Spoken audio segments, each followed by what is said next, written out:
GST ரீஃபண்ட்ல changes வந்துருச்சு. அதுவும் பர்டிகுலரா deemed export recipient. Deemed export ரெசிபியன்ட்னா யாரு?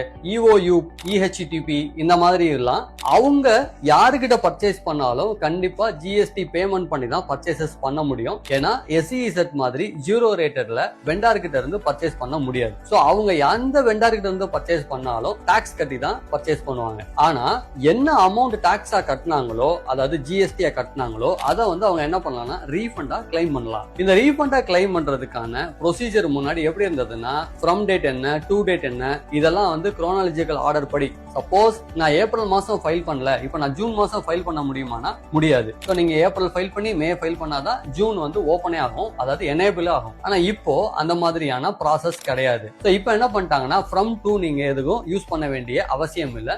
இன்வாய்ஸ் பேசிஸ்ல நீங்க என்ன பண்ணலாம்னா ஸ்ட்ரைட் அவே ரீஃபண்டை அப்ளை பண்ண முடியும். ஸோ அப்போ